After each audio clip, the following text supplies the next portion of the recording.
The Board of Trustees are hereby reconvening opening session at 5:31 p.m. Board of Trustees to identify themselves by first and last name to formally establish a quorum. Dr. William Mellinger, Trustee Area 1. Dan Ridlin, Trustee Area 2. Cindy Gardner, Trustee Area 3. Scott Kraft, Trustee Area 4. Jordan Zarate, Trustee Area 5, Brandon Springs, Arrowhead Lake, Green Valley Lake. 8.1, just closed session report, announcement of reportable actions taken during closed session, and there are no actions to be reported.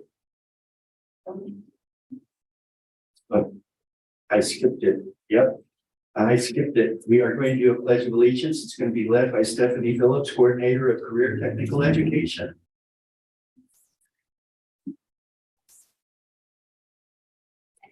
I pledge allegiance to the flag of the United States of America and to the republic for which it stands, one nation under God, indivisible, with liberty and justice for all.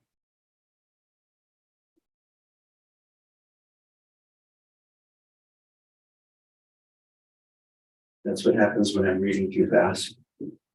So now again, closed session report, announcement of reportable actions taken during closed session. There are none. Public testimony? There are none. None.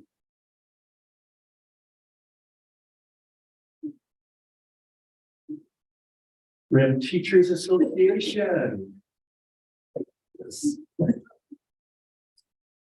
President Amanda Markovich. Not till July 1st. Oh, I'm sorry. Vice President. Only Vice President Amanda Markovich. I like how we can sit now. Oh, and push the button there below, right? You got it. This one? Yes. Good afternoon. I hope everyone enjoyed some of the nice weather we had earlier this week. On July 1st, my term officially starts as RTA president. We will all miss Ngozi. She was very hardworking, cool, and pragmatic. I'm excited to work with the school board, district management, administrators, and all staff to use our resources to make ROWUSD live up to its true potential. We are above pretty much all other districts in regards to our employees and students.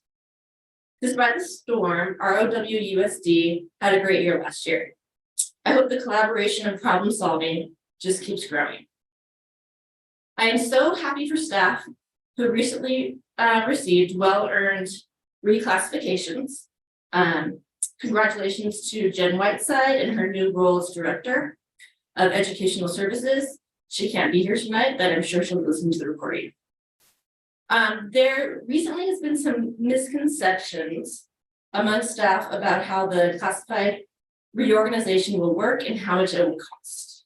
Shannon will be speaking about the reorganization later, and I know he has explained it a few times in the past. So I look forward to hearing that. RTA would like to know what the fiscal impact ends up being.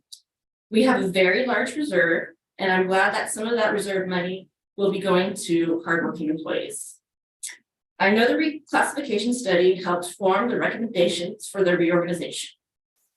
RTA would like it to be a priority next year to compare our salaries to those same districts that were used in this study. It seems that RIM's salary schedule is always playing catch up with the surrounding districts, and this is not a way to attract or retain new teachers. If RIM could offer competitive salaries, I think there's no limits to what we can do. Thank you. Thank you, Amanda. By the way, Jen will be voted on later. Huh? We haven't voted on Jen yet. Oh, sorry. Thank you.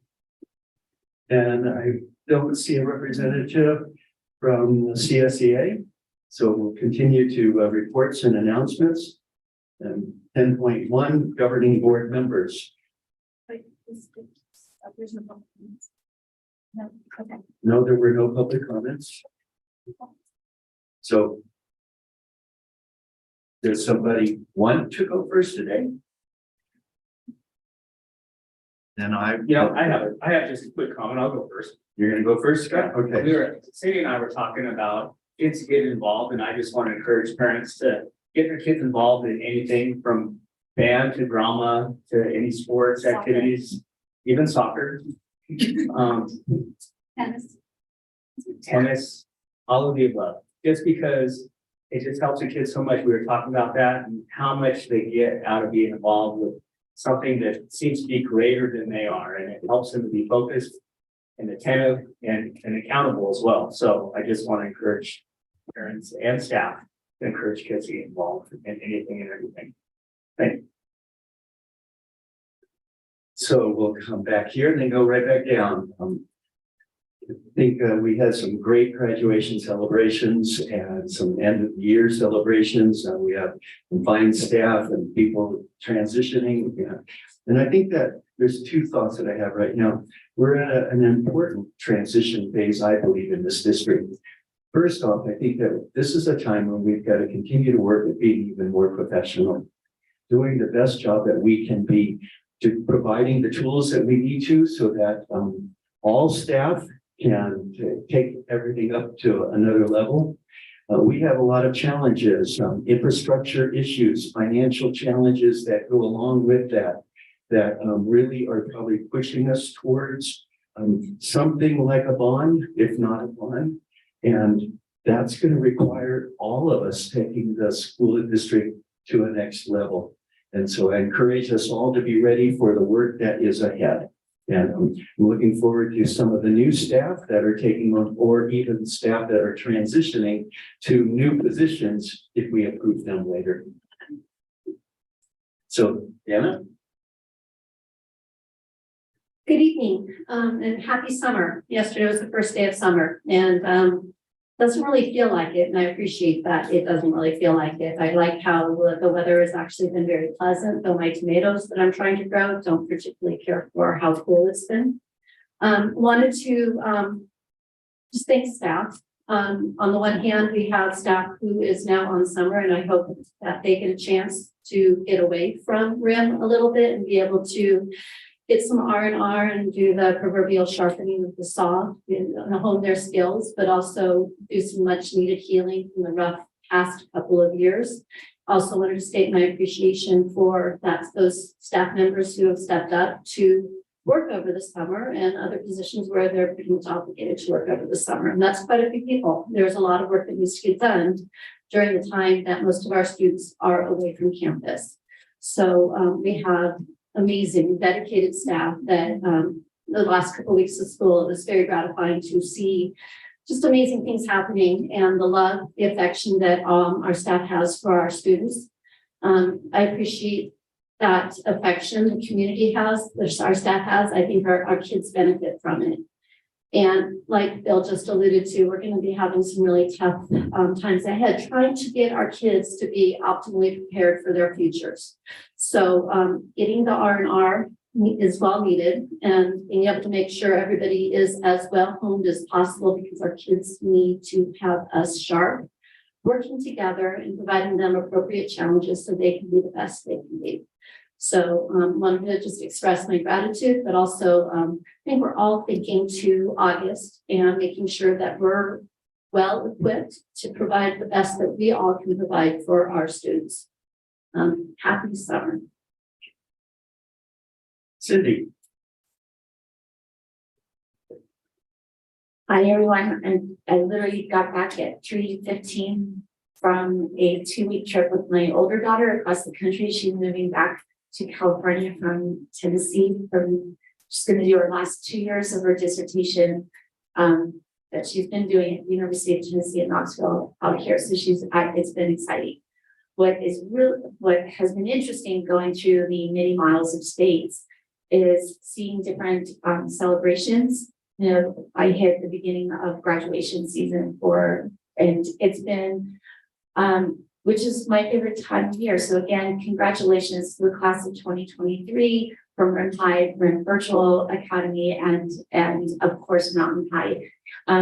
It's truly been a blessing year after year after year to listen to our students speak, about their experience in high school, thanking their teachers, thanking staff, being so appreciative of their time. And it was really interesting because I didn't go on Facebook very much because I said, no, I'm going to be in the here and now, but it was really neat to see a former student graduating from Cal Poly Pomona thanking Brand of the World Unified School District and PHM High School specifically, and realizing that the foundation of where he's at, his post-secondary success really began in our school district. And so it's really neat to see the graduating class of 2023 and the previous class member that is graduating college, they come back and thank us for it. I am looking forward to the retreat tomorrow because with that and reading how nationally the scores for English and math really still have not upticked from COVID, realizing how much work we need to still do, how we as a board need to focus on resources, professional development opportunities, teacher materials, all of those items that support you in the classroom. How can we make a difference in narrowing that learning loss that happened? I know people don't like to say that, but how do we really capture that back? Everybody's struggling across the United States, but I really am like, how are we going to do this? How is it going to happen? What do we need to provide our teachers and our staff to make this happen? To help our students be successful, to be able to read, have a reading foundation by third grade, math foundation by age 5, that they are planning their post-secondary. Sorry, H&G is my big, huge, everybody, it's my soapbox. But how do we help them plan their post-secondary success? Because I want to be able to see our students go out in the world, be successful, and then come back and make our community even better, because we see that time and time again. And in the grocery store, I see kids that I've seen since baseball, little tiny types, what are you doing now? Oh, and oh, I have 3 babies. I'm like, what? And it's just, that's the kind of stuff that we want to see, is for our students to bring what they've learned and experienced back to us and enrich our community. So we need to do our job to be able to focus on these kids and help everybody in this staff, every teacher, every bus driver, with collectively collaborating. How do we do this together? How do we lessen this issue that has occurred because of COVID? Didn't help about Snowmageddon, so no more of that. But it's just, that article that I read today earlier when I was in Sedona, just really made me realize that we still have a lot of work to do. And that work starts with the 3-year plan that we're going to be listening to and our decision making. And you're right, attracting and retaining quality employees is part of that. It has to be part of that plan as well. So there's a lot of pieces. That Bill's always into interventions. I agree with that 100%. How if the kid is not understanding it the first round or the second round or third round, how do we help that child understand it? Because if they don't have reading skills in elementary, they're certainly not going to understand the denser material in high school. Like AP biology. I know my chick didn't. She was like, what? So I just really feel in my heart that we have to really full focus and really hunker down and collaborate on how do we get this, how do we best service our kids to the best of their ability so that they learn how to fly after high school. And that's really came home to me as I was sipping my coffee at 5:30 in the morning, looking at the Red Rocks and reading that article in the paper in the LA Times. So that's what my thing was today. Thanks. Oh, and have a great summer, everybody. Thanks, Cindy. Jordan. Good evening. I'm glad that we've got some books here tonight. It's nice when books can come out.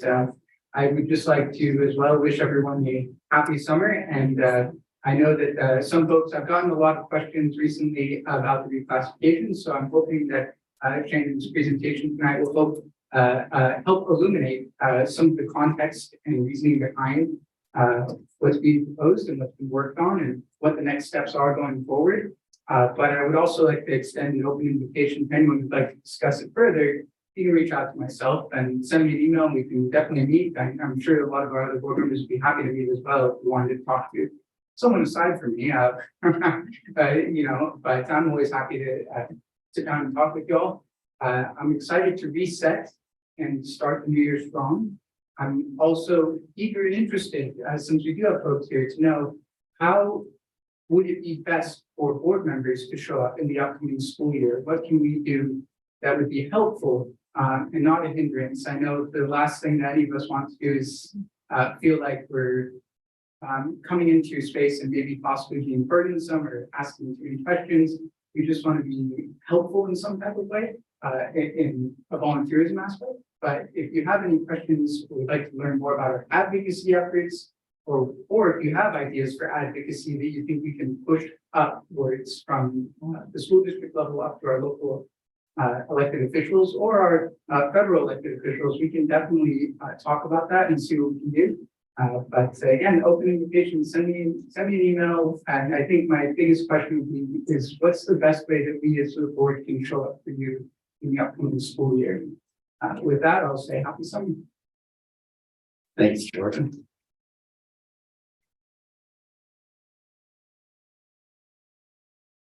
Ten point two, superintendent. Thank you so much. Thank you all for coming. I do want to, it's really nice to acknowledge Heather Dominguez, who is your last board meeting. Yes. So I just want to thank you for all of your years of service. I know that we did a little bit for all the retirees last board meeting, but since we're here for the last meeting, it has been a pleasure. All of the work that you have done across the entire district, you decided to serve as principal, and then you started the entire district. So that's a huge role. It will be sorely missed. And so I just want to acknowledge, just thank you publicly. Thank you for all of your work.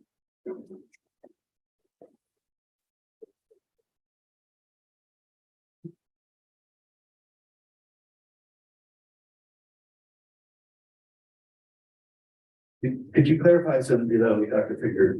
She's not leaving till October, right? No. She's not forced to attend board meetings.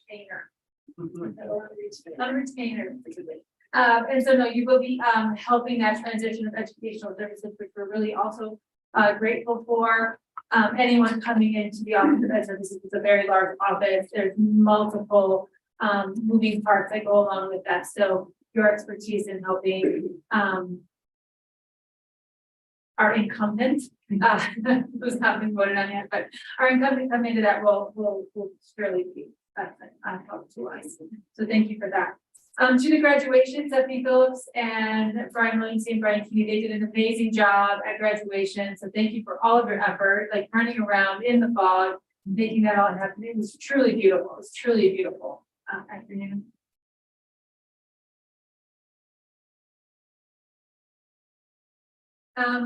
Mark and all the ordering and getting up the summer program, the ELOP program off the ground, which is a big effort that we as districts were obligated to do. And so ordering all that you've ordered in the past couple of months and having it all come in and having it all shipped out to where it needs to be is no small task either. So thank you, because that was a big effort.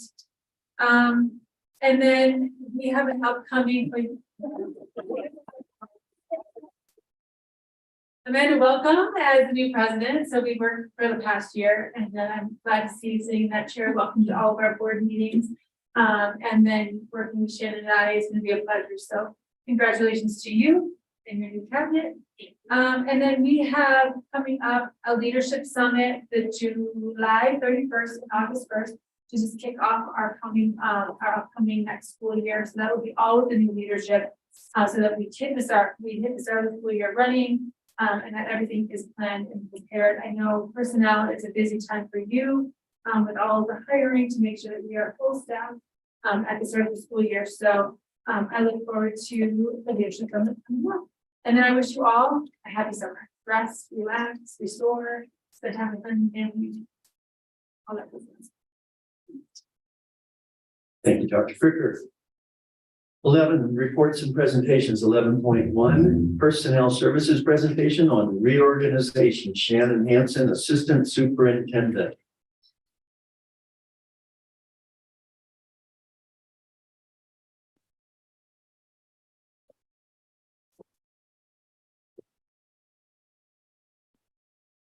All right, good evening. Before I get started, I just want to recognize Tracy Marshall for filling in the first week of summer school as principal. She did an amazing job. So thank you, Tracy Marshall.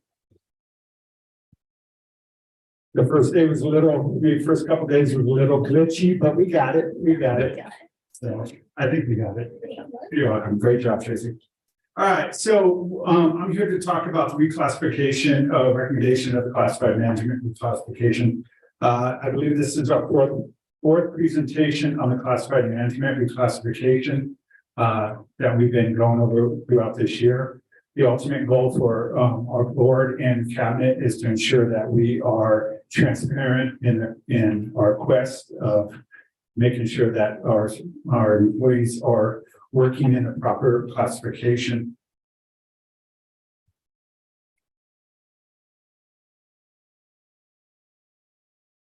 Might be off. You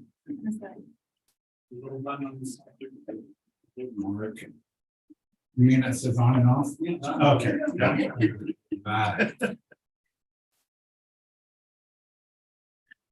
Am I supposed to use my chair? Right, what am I pushing? I'll push it for you. There we go. All right, great. All right, so the first slide is recommendation for approval for reclassification for the following employees based on Ed Code 45285, which states that anytime a particular unit member is working out of class for more than 2 years qualifies for the reclassification. And these are our employees that qualify for the reclassification: James Zimmer Jr., Jennifer Caywell, Mark Malone, Lisa Rhodes, and Morgan Haley. We started out with our classified management at the beginning because they qualified first under the Ed Code. And so that's why these particular employees were chosen for this. So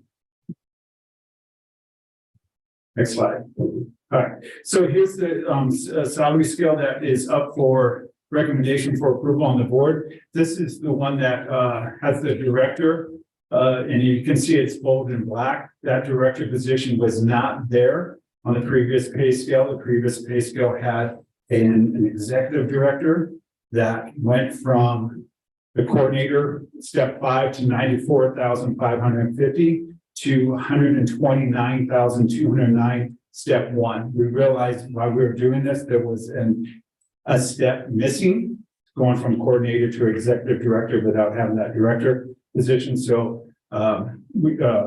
Fricker and Morgan worked feverishly to figure out what was going on with why we were missing a step, and we figured it out that we were actually missing a complete step.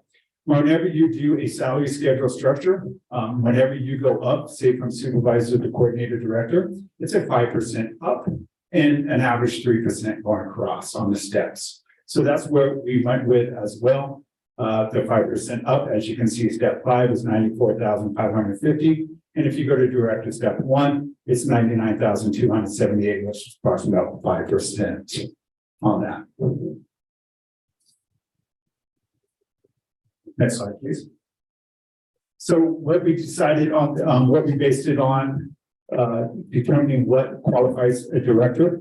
If accountability is a direct and broad impact influence of it on a department with a district-wide budget, resource, and staff that falls under maintenance and operation, transportation, child and nutrition services.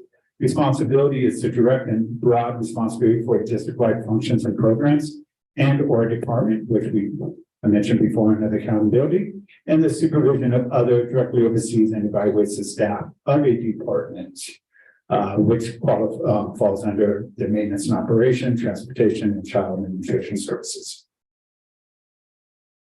The coordinator aspect of it is accountability under broad direction has an impact and influence on a department with oversight of programs with district-wide budgets and resources. Responsibility under general or limited direction responsible for department functions and programs with district-wide impacts. And the supervision of other provides direction and supervision may evaluate assigned staff, but within our coordinators here at Room of the World, none of our coordinators are evaluating staff members. So this is the current classification for our people that we spoke about. And under this, the current classification of supervisor of maintenance and facilities, because it's kind of blocked off right there. Jim Zimmer is the supervisor of maintenance and facilities. His new classification will become director of maintenance and facilities. And the new classification pay scale recommendation is step 1 on the new director pay scale, or a 5% increase from the current salary, whichever is greater. Our current classification for the supervisor of transportation was Jennifer Paywell, who will become director of transportation in the same classification pay scale. Step recommendation, step 1 on the new director pay scale, 45% increase for current salary, whichever is greater. Coordinator of technology services will become director of technology service, which is our good friend in the back, Mark Malone. Step 1 on the new director pay scale, or 5% increase from current salaries, whichever is greater. Our current classification for our child nutrition services, Lisa Rhodes, will become director of child nutrition services with a step 1 on the new director pay scale, or a 5% increase from the current salary, whichever is greater. If you look at the classification, new classification of director, those 4 employees do qualify under the director heading that we mentioned earlier in the presentation, and that we've been mentioning throughout our board meeting presentations throughout the school year based on a classification study. Our last one is maybe last, but he's not, still number 1 in our hearts, is our personnel assistant, analyst, admin assistant, and that would be coordinator of personnel. Morgan Haley would be new classification be coordinator of personnel. This one will be a step on the coordinator pay scale, or 5% increase from current salary, which one is greater. So when you look at the classifications that they were currently at and what we're recommending, it falls under ed code that I mentioned, the 45285 that are classified management will be properly placed under the director and coordinator based on their 2 years of working out of class. We did our surveys and we looked at other districts as Ms. Markovich spoke about earlier. And this is the recommendation that we are providing to best align with other districts as well, and to properly place our employees in that classification that they should be falling under based on their job description. So that's why I just want to say thank you. We appreciate your support and understanding during this process, and we look forward to your decision. Can you just explain the consolidation as to why they were working out of class? So the consolidation of why they're working out of class, it was built up over time that they added more and more job duties. They were just taking on more. When you're in a position, you're like, they're amazing employees, and there's like, we can do it, we got this, we can do it, we'll continue to do it. But then at some point you have to be compensated for what you are doing, because that's probably what should be done. And because they took on so much and they just said, hey, let's give it to us, because we'll do what we have to do. If we didn't look at the reclassification under the code 45285, it's a disservice to our bargaining members. My understanding is this all happened because we had someone overseeing all of them, which was Chris, correct, Jenny? Chris was the person, and then when he left, we did not hire that person back, but all these Jim, Jen, Lisa, all of them assume the duties. No, It wasn't quite in that order. When Chris Jennison was here, the only supervisor that was hired under him was Jim Gaywell at the time. And then, when Chris, and then found nutrition has always, prior to Chris Jennison's position, it was under business. So, with Chris Jennison, though, did have child nutrition and all three. Under Chris Jennison, we did hire Jen Gaywell, but after, Chris left is when we hired, Jim. Shannon, could you review why we do a reclassification study? We have actually been hearing that in the past, but not everyone here tonight has heard that. Why did we do a reclassification study? And are we going to be doing a reclassification study for any other positions? Yes, thank you, Dr. Manager. I was going to elaborate on that. We chose the classified management, as we mentioned before, because they were working out of class for more than 2 years and following proper ed code is the right thing to do. And we started off with that particular group to do it internally for us to recognize the process, to understand the process more. And that allowed us on the personnel side to really get a grasp of what the reclassification study is all about. And in our first presentation on the reclassification back in November, I believe it was, we mapped out exactly what positions, what class will be in what order the class will be going forward. The next part is the classification as well. District classified part of it, and we'll be going through the job descriptions of the classified. We in the classified bargain negotiation room, we actually talked about the special education instructional assistants as well. So just because we're doing the reclassification with our classified management, it's not, we are still looking at other job descriptions to ensure that our bargaining unit members are in their proper class, and we're recognizing that. So that's where the reclassification has come from. As Dr. Fricker mentioned several times, it should be done on an ongoing basis every 5 years.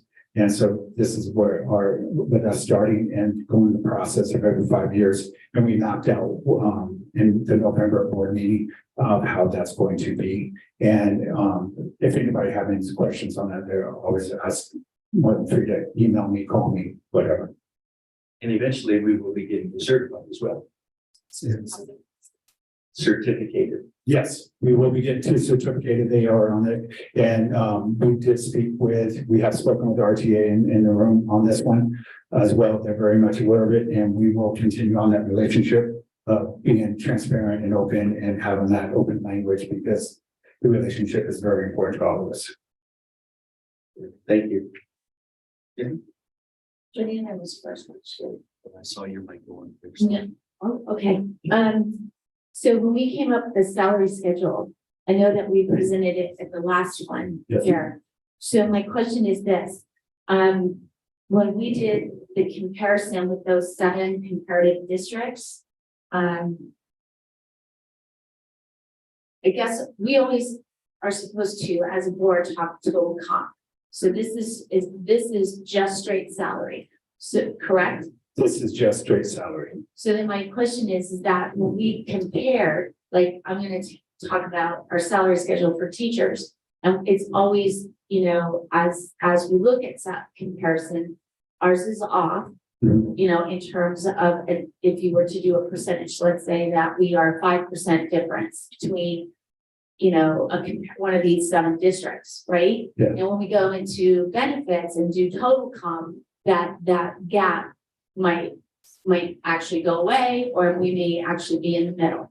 But so what I'm asking for this is when we did a comparison, did we look at that space between what our district gap is as a whole to them? Do you know what I'm getting Are at? you talking about in total compensation, salary and benefits? Well, straight salary first, because when you add the benefits, do we then exceed the comps? So we looked at straight salary, but I can get that information for you, but we did look at straight salary. Because that's the part that I'm concerned at, is that we went ahead and we did straight salary but we didn't factor in total comp. And I know that some of these districts pay out of pocket for benefits, and our benefits package is more expensive. Correct. So I want to just clarify two things. We did a classification study. Are our employees in the right classification job based on the job description, the duties that they are currently doing within our district? And so there was restructuring where we didn't hire people back. And then the people who were here or recently hired, if people, assume those positions, they got a larger job description, but then were not reclassed to be accounted for the additional duties that they acquired. So we did a classification study to make sure that for all of them, so we started with classified management, we're gonna go to classified, then we're gonna go to the certificated rates. To make sure that they are in the correct position based on what they're currently doing. We did not do a salary study. A salary study is where you look at comparative districts and you look at their salary, their compensation, total compensation, and you compare it to ours, right? That's a salary study. We did not do a salary study.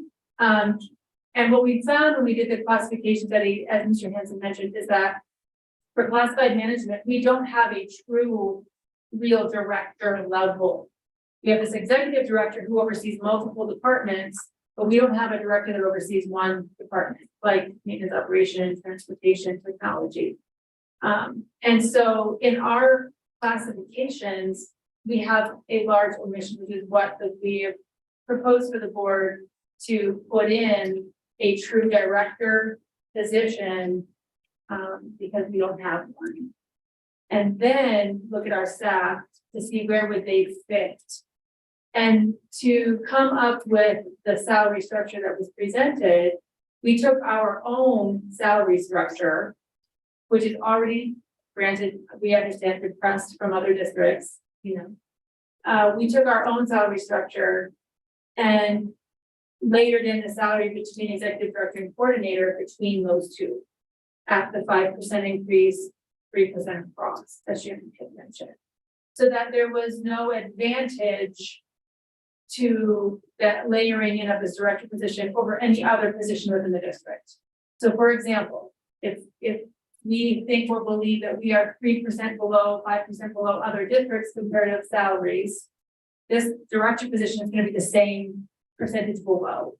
So there's no advantage. We didn't compare salary and make their salary equivalent to other salaries in other districts. We did not do that because that would not be fair or appropriate. And the whole purpose of the study is to create equity among all of our staff and make sure that all of our staff are in the correct positions and are equitably placed based on what we are asking them job description wise to do. And so when we do salary study, which we do, that's when, we look at both the salary, the compensation, and the benefit package together and represent that as a dollar figure. But I just want to be very clear that this, what's before the board tonight as director, is not elevated in any way, shape, or form outside of anyone else's position. And some clarification on the percentage, the 5% that is on there, how did we come to that? Because whenever you move from like supervisor to coordinator, it's usually a 5% jump. The position is usually a 5% increase. That's how you get the salary structure. And then it's a 3% across every year as a seventh column, which is pretty typical for second. If you go from coordinator to the director, again, it's a 5% increase going from the rank of coordinator to the rank of director, and then it's a 3% across, which is the traditional seven column. But we base it on our own, the classified management's own salary structure. So there is no advantage. There is no salary comparative to equivalent, to make that equivalent from then our director to like a director in any other district. So if we are still below other districts, that position is still below other districts, equivalent. That makes sense. That's some clarifying questions. Sure. One, so the executive director position was what was previously our director position. Do we have anybody in that role at this point? We do not. And so it was actually when we were gonna, add a position for director, that's when we came up with the realization of why is the number so high What number are you talking about? for that executive director position, the elevated director position? It was actually members that brought it to us and said, why is this so high? And we're like, we don't know, like, this is what it's always been. However, there's not been anybody in that position. So then we realized in doing the classification study that there wasn't a real director level, or what should be a normalized for us director. Which is what we're proposing you, the board. Well, so the 5%, 3% that you're referring to, so the 5% is up from step 5 of, say, the supervisor to step 1 of the coordinator, and like, so from 5 to 1 of the next position is a 5% increase, and then going horizontally across is a 3% increase from 1 to 3 to 4 to 5. Whenever you go upper rank, it should be relative 5% increase. And whenever you go across the column, it should be a relative 3%. Okay, and then slightly more for Shannon, maybe you. With this reclassification, so we have these 5 individuals that we're looking to have their titles changed. And as discussed already, is that they've been doing a lot of the responsibilities that are outside of what their current job descriptions currently stipulate. With this, if we do vote to move ahead, will there be increased responsibilities beyond what they're currently doing? The current job description falls under a director position. So their job description may increase just a teeny bit, but for the most part, they're already doing what a director does. So there may be a little modifications to their job description, but it won't be cumbersome.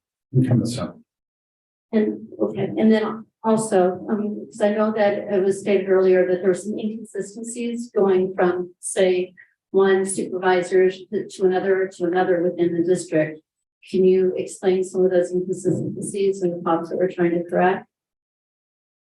In what manner, Jordan? I'm thinking more in terms of, if I'm remembering correctly, our position of risk management, our position of food services, Yeah. technology, all of those positions were of equal stature, though some had reportees, some were involved at 3 o'clock in the morning. So, just a lot, that there was a lot of variance within a single position in terms of what was expected from those individuals. Is that correct? Yeah, that is correct. So, I mean, we have to ensure that we are getting normalization across the board, and standardization is a better word for it. So a true definition of a coordinator should be what we spoke about earlier.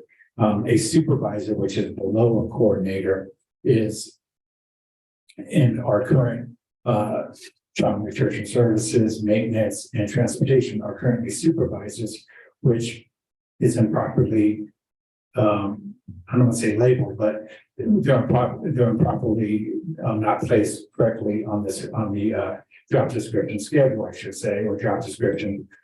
So that was the reason for this, to ensure that the description of a director fall in our people fall where they belong, which is the director, because if you look at the job description, it's the director and not a supervisor.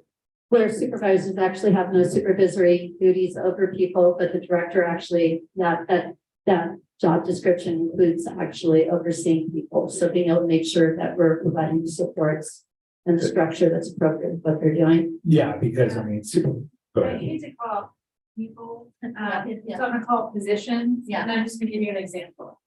So maintenance operation is a supervisor, which is below coordinator. They oversee an entire department, they oversee all of the school buildings across our district, and they evaluate and supervise a crew of people. We have a coordinator who doesn't oversee a department, doesn't supervise or evaluate, and doesn't have the same level of role responsibility as, say, a person in a supervisory role. So because we had this executive director who was over, or this multiple director that was over multiple departments, 3, and they had supervisors underneath them. When that person left and we consolidated and didn't hire that person back, the job roles and responsibilities fell down to that supervisory rank, but those supervisory ranks never went up because they were added to. And so that's why they were working out of class, because they were taking on more roles and responsibilities, but we didn't account for that over time within the district. So then we have this really wonky situation where you have a coordinator who has less role responsibility, no evaluation of staff, and you have a supervisor who's below, who have big departments that they're in charge of, and evaluation and coordination of staff. So you have to justify the career ladder or the ranks moving up. That's also where we found out, we thought that was an easy task, just that. And then we came to the realization that we really don't, the true director rank is completely missing. And the rank of this executive director, this elevated director over multiple departments is not really the right rank to put them, because we don't really have a director rank. So then it became more cumbersome with the problem that we incurred, which is what in the last board meeting I explained in terms of like I gave you two options of how we could solve the problem, essentially. And then we came back at this meeting with the potential solution of the problem. And that's to add that correct director rank, fit it in between the executive director and the coordinator where it should naturally fall, and every other district has one. And then go forward and then do the classification study, fit the people in where they would naturally belong based on the work that they're doing. And so sometimes when districts consolidate, especially when you have decreased enrollment and you have a lot of consolidation, you get these really clunky situations that emerge because you're trying to meet the need of the solution based on reduction of funds, and you kind of come up with this wonky situation, which we had. So we actually had a coordinator with less responsibility in a sense than say a supervisor who was below them, which doesn't make sense. So now I think this solution, I dare say, with all of our knowledge, expertise, proposing it to the board a couple times, this would be the best latent solution to the current problem we have. With this classification, this group of people. So every group of people will be taken, will hammer out all of the difficulties, all the misgivings, all the things that have happened. We'll hear from those staff members, like I mentioned in the last meeting, as to what happened when you combine, what happened when you consolidate, and then, okay, if there's errors or difficulties or incorrections, well, how do we correct them? How do we make those things right for our staff who are actually? One last question. Should we anticipate any additional organizational changes that will, right, in terms of our other classified positions that we haven't evaluated yet, that we'll see like a fleshed out organizational chart that will report up to these individuals that we'll be voting on later? Oh, yeah, so we will put in a new organization chart so it's clear as to who reports to who and what that rank and file is. But I think as the other part of your question maybe is that as you go through classified, the CSEA classified positions, as you go through certificated, as you go through stipends, as you go through all these groups that in this next year, so we're just taking them stage by stage by stage, because it's too big to take them all at one time. As you're going to see corrections as we encounter the problem or the difficulty when things have combined awkwardly.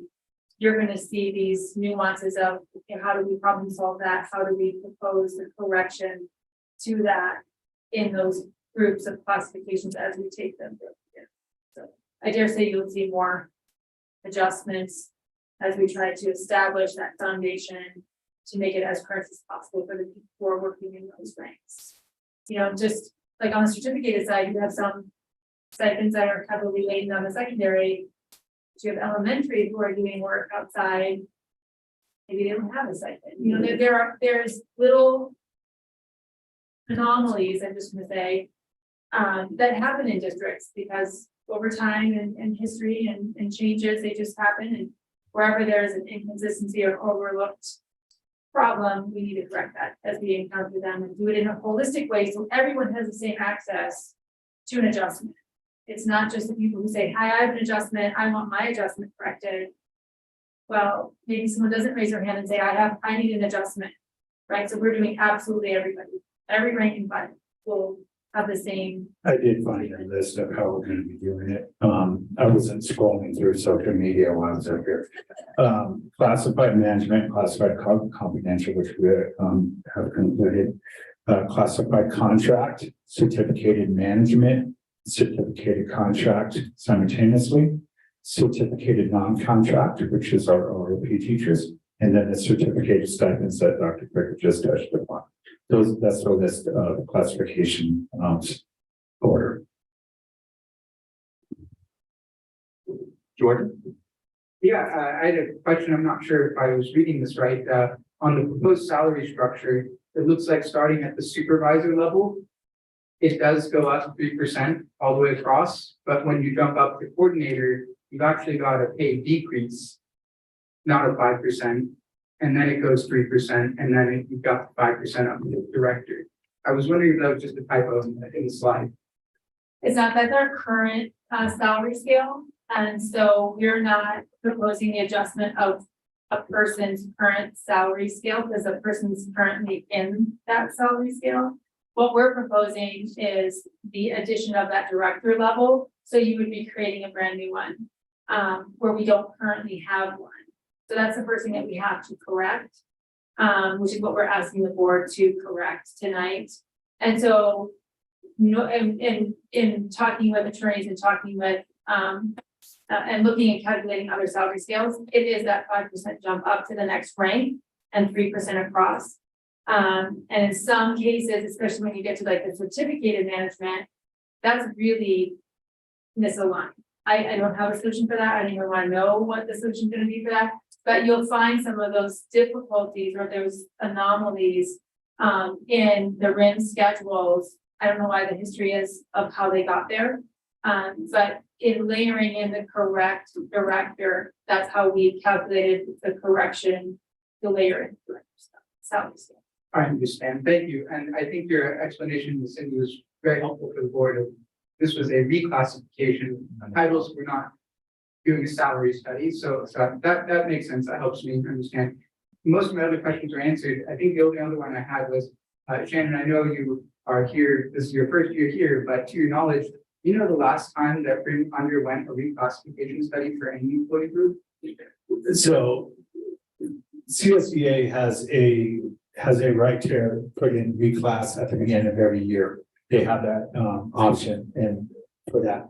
But an overall district reclassification, from my conversation in doing this throughout the year, I believe this is the first time that RIM has done a reclass of this magnitude. I appreciate that. And I also appreciate that Dr. Fisher mentioning that this is something that we ought to be doing on an ongoing basis for all employee groups. So I appreciate that part of this proposal was not just, you know, reclassification right now, which is a major undertaking since we haven't really done that before, but incorporating sustainability into it and saying that we need to revisit all of this every 5 years. So I do appreciate the effort that's gone into creating not just a one-off solution, but a sustainable one going forward. And real quick, Jordan, I think that's one of we have amazing employees at RIM of the world, and they will go above and beyond. But we have to make sure that we're not taking advantage of the above and beyond. And if you are going above and beyond, make sure you're being recognized. You know, people say it's not about the money, but it helps. But this is not a compensation study. This is a reclassification study, and we want to make sure that people are working within their proper classification. I guess my concern, as you said, this is a monumental undertaking. And Dr. Krieger, you said we can expect adjustments as we go along. My whole concern is that, again, reading at 5:30 in the morning and watching Red Rock, that California itself is showing signs of the beginning signs of a recession. And not knowing what the final budget, not knowing what the final budget is until October, taking on something this monumental with and not saying that our employees don't deserve it. That's not what I'm saying. It's concerning to me of having major budget course corrections and can we absorb monumental undertakings without going off the financial cliff in 4 years. And I guess that's my concern is this process having such a huge impact to our budget. So as we have these discussions and as we have this study, the budget side, Jenny, these are tying in so that we're not running off the rails, right? Because I am having some panic attack over what's going to happen in the fall. I mean, we're not going to have mid-year budget cuts by the state. Those cuts are going to come in January in the January budget. So we will experience cuts next year. Just like we talked about at the budget hearing on the 8th, we would expect the kind of the adjustment to the 23-24 budget to occur in the 24-25 fiscal year, as and not a mid-year cut how we would have it in 5 years ago. But that said, the governor's budget as proposed Is also has too cuts. optimistic. It's too optimistic, and it has cuts in the 22-23 school year that we've already allocated, that we've already recognized in our budget that we're going to have to cut, as the funds are carried forward. So I think even though we're hearing that we're not going to be subject to mid-year cuts, I mean, retro, we call it a mid-year cut, just 6 Right, months the later, arts a music, retro right, cut. yeah. I mean, the cuts are gonna come somewhere. So I think that, I'm not prepared to talk about this specific budget item tonight. But it's like really moving forward, it keeping that balance of anything we add on one side, there's a cost to the other that we won't do. Or, we'll have to shift and shift funds around. I mean, we're just especially at, in the moving forward, especially with, probably even if it's a plateau with enrollment, the outlook is less, year over year, less LCFF revenue. So, keeping, I think, that conversation going, not necessarily being always the downer in the room, but knowing that any extra money we spend, is going to come from somewhere. And it may come from then something we don't do, or something that, hiring frosts. I'm not saying we even talked about that, but so where we're not replacing people who leave or something like that we've done in the past to say, okay, what would you do to address a recession before the county comes in and says, give me your fiscal solvency plan. Because those conversations probably while we're building the 24-25 budget, those conversations will become more and more prevalent from at the county office to the folks like the CEOs. Yeah, it's just, it doesn't ease my mind that we are, there's warning signs and red flags and all of this. And not saying that we shouldn't be doing these actions, but all the impact of writing the situation for me has concerning ramifications. What will end up being cut? What will not be put into place? Well, I'm not asking you to answer Right, that no, I think question. just being prudent and always being mindful, of all the drops in the bucket as well, so I think that, you have a very conservative team and we're all very conservative with how we approach the budget. So I think that is, you know, a kind of a little bit of a safety net on moving forward and keeping that conversation open, definitely between the two of us, Shannon and I, on you know, just adhering to position goal and, you know, staffing contract and all of those things that we're, you know, obligated and want to do, because that helps us be able to do things like that. Because even on the classified CSCA side, you know, when you're in the room and you're on a reclassification committee, you know, you're really not expected to be like, do I vote yes or no based on a budget impact? No, it's supposed to be what the person's doing. So, you know, but, you know, I'm usually Yeah, going, there's, but there is. that's budget impact. the problem, is that it's different when it's just the normal course of action with CSCA saying, these are at the beginning of each year, these are the different people coming up for that are requesting reclassification to do boom, big impact study and doing it. It's different.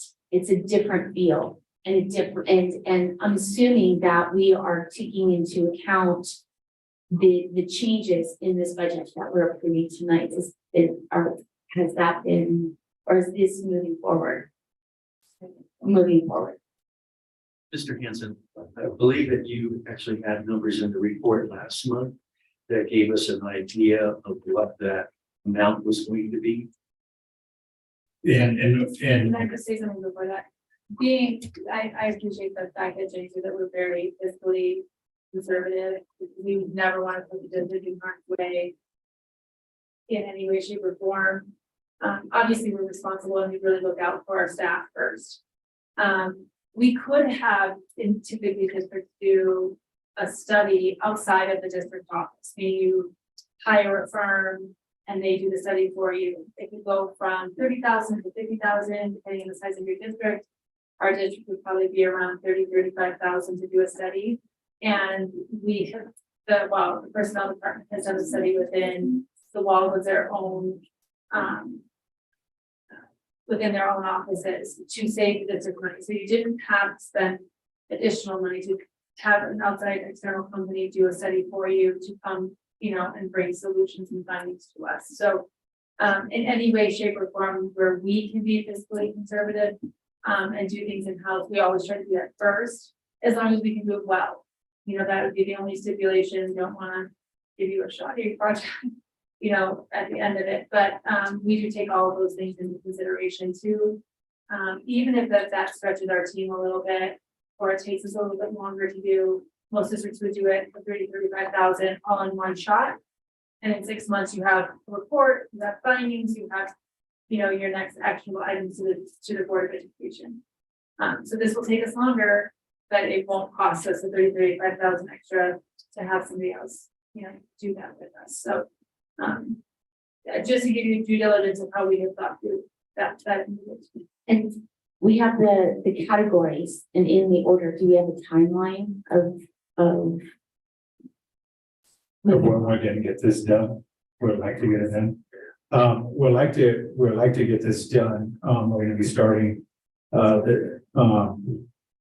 finishing up classified and going to certification. So we'd like to get this done by the end of next year, but, the 24, 25 at the latest.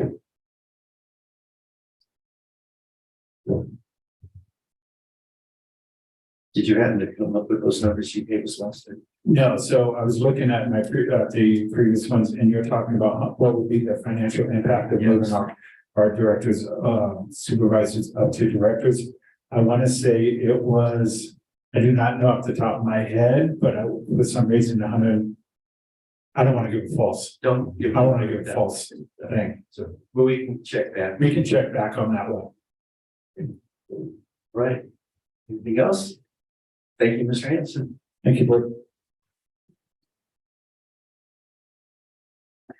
11.2.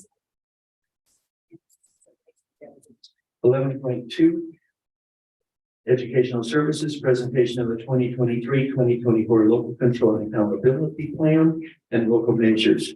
And ladies and gentlemen, this is very important in a district where we need to improve our reading, math, or basic scores for students and catch up.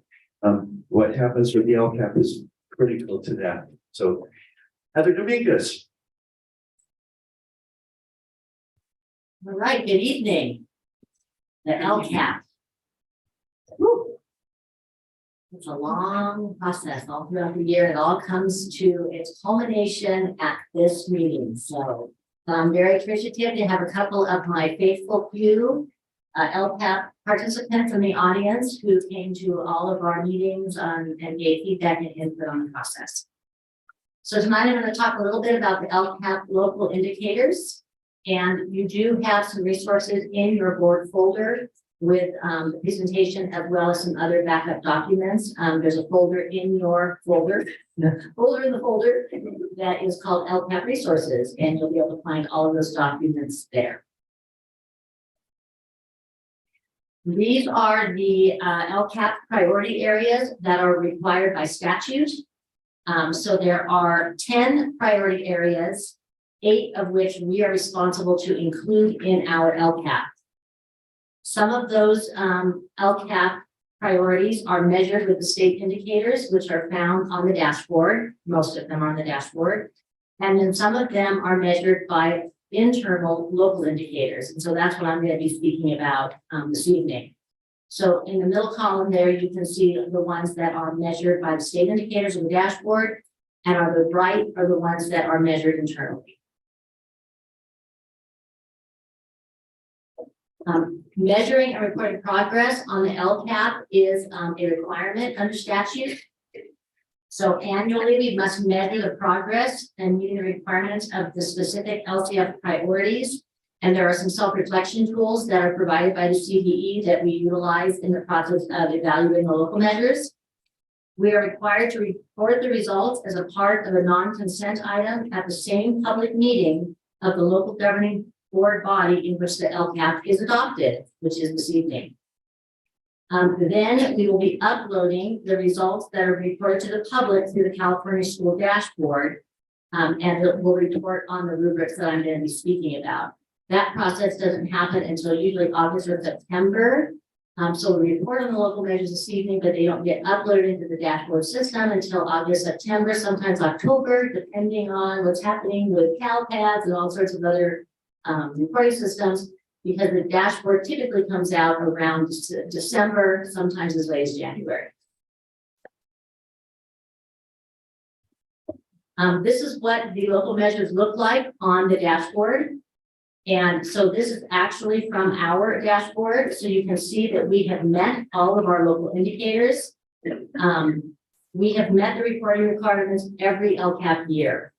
And what that means is there's a process that we have to go through to self-report on the rubrics that we have completed. And doing that process constitutes a met on the dashboard. The first LCAP local indicator is the implementation of academic standards. And so this is a rubric survey that is sent out to our staff towards the end of the school year. And in your folder, there's actually a compilation of our scores beginning with the 17-18 school year all the way up to the 22-23 school year. So what I've done is every year I put in the school year and where we fell on the rubric for that particular year. It looks like this. It's called a implementation of academic standards reflection tool. Where we fell for the 23-24 school year is highlighted in green. And for the most part, we were at the level 3, a couple of 4s, 3 being initial implementation, but we have moved from no 1s or 2s, which we have had in previous years. So as you've all talked about this evening, there's still work to be done. We still have forward motion that needs to happen in terms of fully implementing the academic standards, but we have made some progress over the past several years.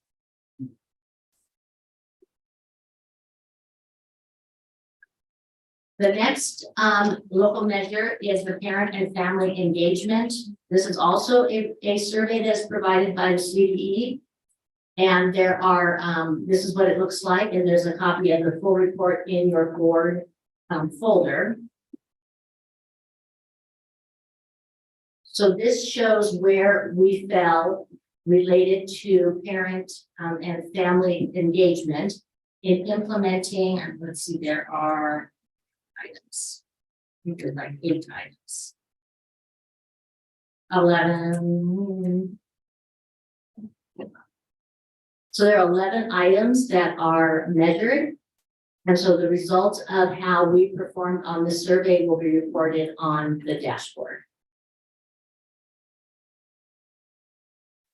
The next one is the local climate survey, and we utilize the Kelvin pulses, which we've been using for the past 3 years or so. We have the 5 pulses for this year. We had 4 pulses that we send to our staff, our family, and our students. And so these are the results for the last pulse that we administered in April. So you can see we had 71% favorable responses from our students. We had 69% favorable responses from our family and 77% favorable responses from our staff. Is there backup additional? There's in the next few slides, I gave a little more information about this. Well, it was liking me and now it stopped liking me. Hey, Mark. There we go. So this is a little more detail in terms of the dimensions that we assessed this year on the Kelvin surveys. We had 4 dimensions that we were looking at throughout the year, and that was sense of safety, instructional environment, sense of belonging or school connectedness, and growth mindset. This is the percentage of favorable responses on each one of those dimensions. And on the right side, it shows whether those scores went up or down throughout the course of the year. So you can see there was a decline on each of those at the end of the year as compared to the beginning of the year. This is from our students. For the staff, again, we have emotional safety, school participation, physical safety, and instructional environment. It shows the favorable responses as well as increases and decreases from the beginning pulses. And then for our family, we had a few more dimensions. We tried to mirror the questions that we were asking the students and the staff with the families. And in some cases, it was difficult to find enough questions that mirrored exactly what we were asking the kids.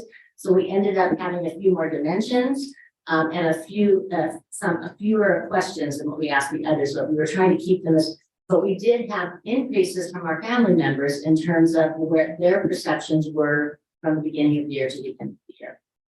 So the Kelvin data is what our sites use at their PBIS meetings, some of the data that they look at. It's not the sole piece of data, but they do look at this in terms of looking at strengths and areas of need improvement at the school site, because each school site, this is district-wide data, each school site gets the same kind of data but specific to their site. And we do often see sometimes there are differences in how our elementary students are reporting versus how our secondary students or staff or families are reporting. So this information is also input into the dashboard through the local measure upload system. The other local measure is our access to a broad course of study.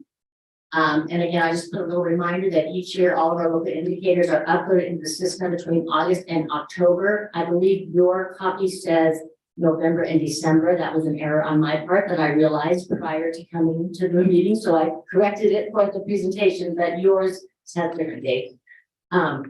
The access to a broad course of study is a narrative response, which is uploaded into the dashboard, and you have a copy of that narrative in your board folder as well. And then the last local indicator is the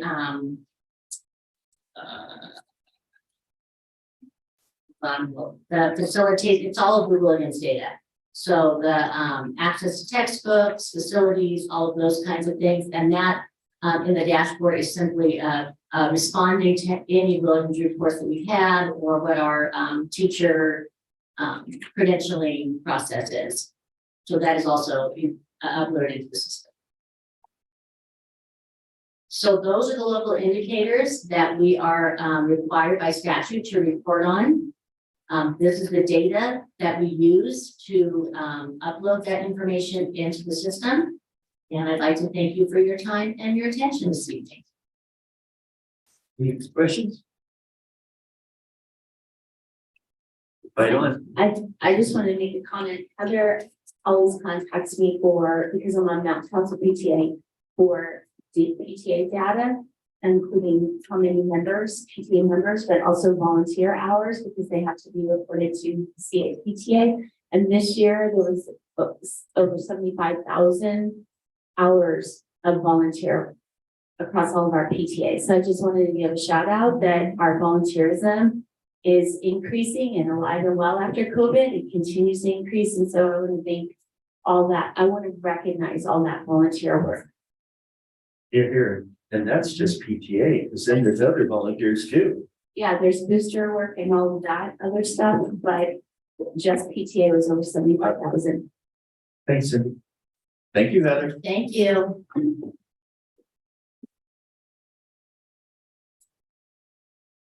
.3 Business Services presentation on the results of the bond feasibility survey and evaluation of voters' interest by Adam Bauer from True North Research Incorporated. Jenny? Hello, thank you. I'm going to stay here because our two guests are via Zoom. So I don't need to sit up there by myself just to have them be on Zoom. So I want to introduce our two speakers. We have Adam Bauer and Dr. Timothy McClarney. And they both have been, many of you have met Adam before as he's worked with our district on the refinancing of our Measure W bonds and with Measure A. So hopefully our clicker works. If not, we can kind of just wave to me, Adam or Tim, when you want us to move forward. So I'm going to go ahead and pass it over. You have a copy of the presentation. And yesterday we did put the full voter response in your board folder, but also a hard copy for you as well today. So I'll pass it on to our two guest speakers via Zoom. Well, good to see everybody virtually here, and thank you for your time. As when I did my last presentation, muted out. So, at least we're not hearing you. I can hear you I can hear him.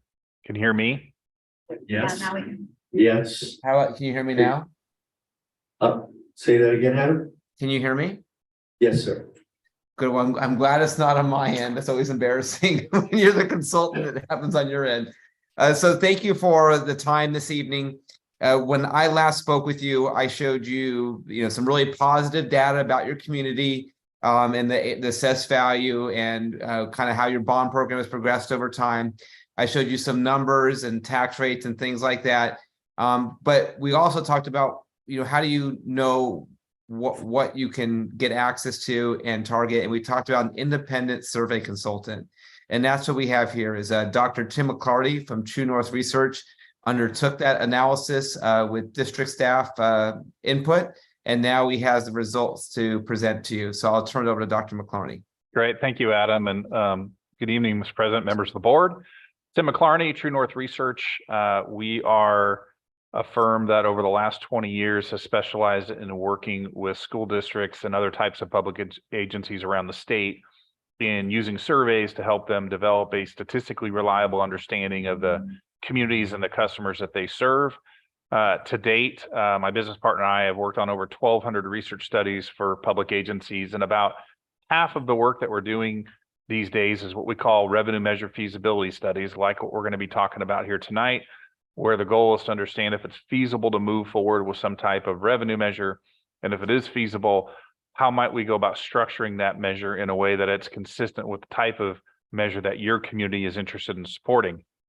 To date, we've helped public agencies raise about $35 billion in successful measures. And we've worked on hundreds of these types of studies. And I mention that mainly because as I go through tonight's presentation, I may make comments about how the results we're seeing in your district compared to what we might normally see in other districts. And I just want you to have a sense for the experience base from which I'd be speaking. I also welcome questions from the board as I go or at the end of this presentation, whichever you prefer. So, before we actually dive into the results, it's helpful to take a quick moment to review the purpose of this study, why we do this type of research, as well as the methodology or how we went about conducting the study. In terms of the purpose, I see these studies as really addressing the 3 bullets that you see here on this slide, answering that basic question of, is it feasible? And what I mean by that is if you as a board were to choose to place a bond on a ballot in 2024, does it have a reasonable chance of success? Answer that question isn't always yes. Sometimes we do this type of work and no matter how we look at the data, there's no clear path to get you from where you are today to where you need to be viable on election day. And if that's the case, I'll be the first person to tell you that. When we do see that there's feasibility, that second bullet kicks in, which is how do you go about structuring a measure so that it's consistent with the type of measure that your community is interested in supporting? There's a lot of components to a bond measure. There's what's the aggregate bond amount and what's that going to mean in terms of a tax rate, so the overall sort of price tag, so to speak. There's what are the types of projects and improvements you're going to fund, what kind of accountability provisions might be built into this measure, what election dates make sense, et cetera. And so the survey can help guide a lot of those decisions that ultimately have to be made before you place a measure on the ballot. And then thirdly, it's an opportunity for us to understand the importance of information and communication in helping your voters come to an informed decision about this proposal. And so I'm a big believer that if a public agency is going to take the step of placing a measure on a ballot, it's really incumbent upon that public agency to educate voters about the decision you're asking them to make. You're not advocating that they vote up or down on a measure. As a public agency, you can't do that with public dollars. That's really the role of an independent campaign at some point down the line. But you can, as a public agency, give voters the basic facts and figures and the background information that they need to be able to understand the decision that you're asking them to make. Next slide, please. So in terms of the methodology or how we went about conducting the study, there's really sort of 4 main pieces here to the methodology. The first is, how did we select the voters that we ultimately spoke to as part of the survey? When you're doing revenue measure feasibility studies, you want to be thinking about what possible election dates this measure will be on. And then you select among what we call likely voters. These are voters who, based on when they've registered in the district, what elections they've taken advantage of between then and now, are voters who we would expect to actually cast a ballot in one of the 2 election environments that you have available to you in 2024. You have that very high turnout November 2024 presidential general election.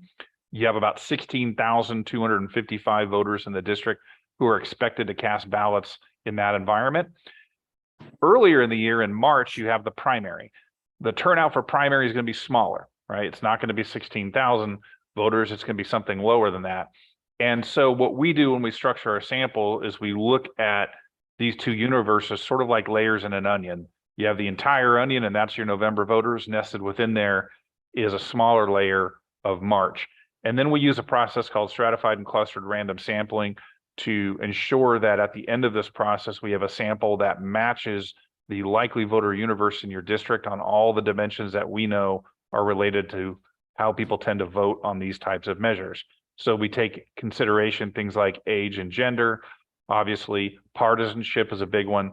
The most important one is actually household party type. Knowing that somebody is a Democrat tells me something about how they're likely to vote on a tax measure.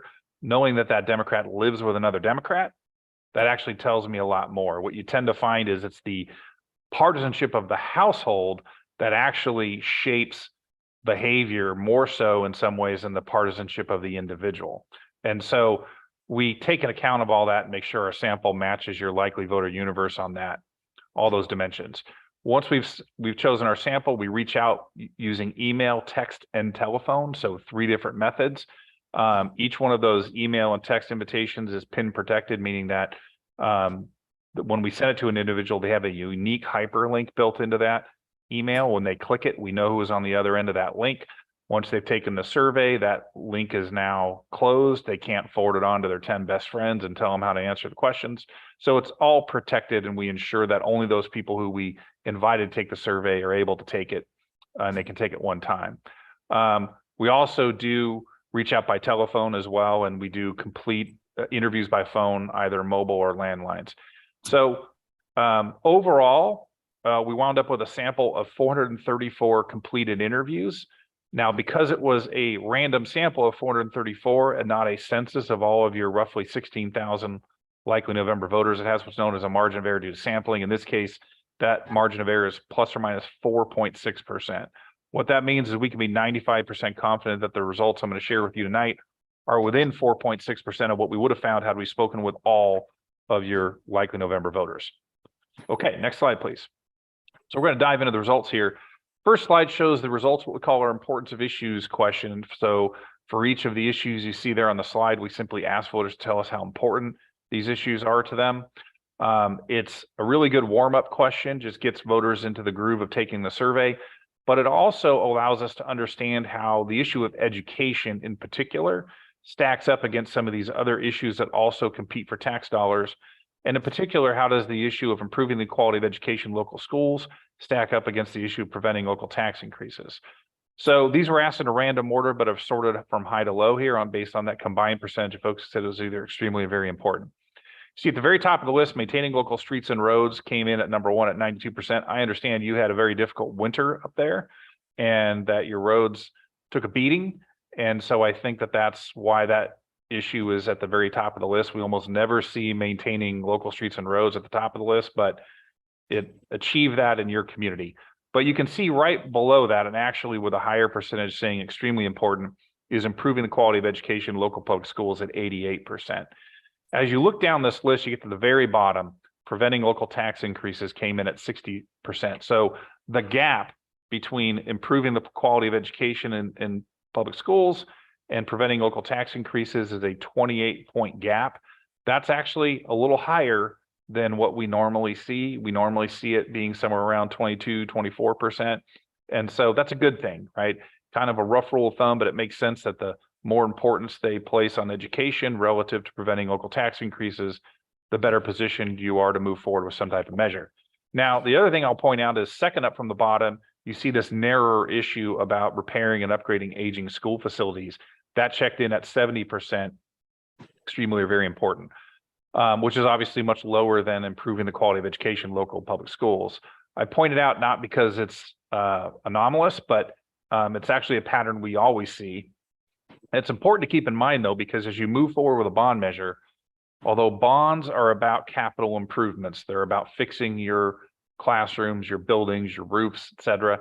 At the end of the day, what voters really care about isn't so much buildings, it's what happens inside those buildings when you're a school district. And so as you move forward with a bond measure, it's always important as you talk about your bond to be connecting the dots between what it is you're proposing to build or improve, but ultimately why that matters in the classroom, right? Why these improvements are going to ultimately impact the quality of education and your ability to provide a quality education to your students.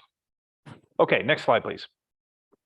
So from there, we go right to the initial ballot test. And the idea is before we get any deeper into this interview and start talking in more detail about the possible tax rates that could be associated with your measure, the types of projects that could be funded or arguments pro and con, we want to present to voters a mock-up of what we think that 75-word ballot statement can look like and get their reaction. It is a really good gauge of where your voters are at on the natural with respect to this proposal, because this is all they've seen thus far. And so that's the ballot language that we tested. And next slide, please, is where the results are. So at that initial ballot test, we had 65% of your likely November voters tell us that they would support this proposal. You had 26% opposed.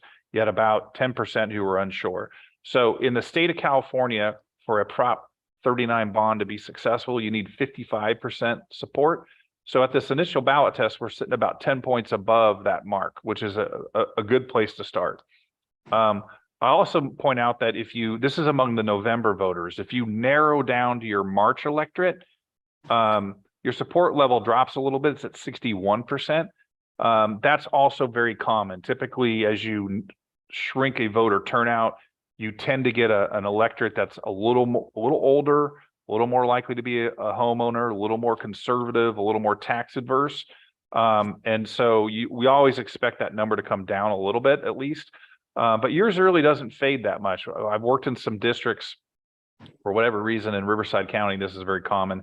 I worked in some districts in Riverside County where the drop off is double digits. You might lose 10, 11, 12 points just by narrowing to the primary universe. So you don't lose that much when you look at your March voters.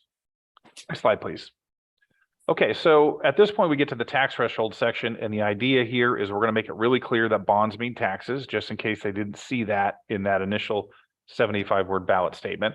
And we're also going to talk about the tax implications of the bond in a couple of different ways. This first slide shows it where we're testing 3 different tax rates with a respondent. The top tax rate is $30 per 100,000 of assessed valuation. The middle one was $25, and the bottom one was $20 per 100,000 of assessed valuation. And what we're doing here with this question is we're kind of putting the blinders on a respondent, and we're saying, if you knew that this measure would cost your household an additional $30 per 100,000 of assessed valuation each year, would you vote yes or no?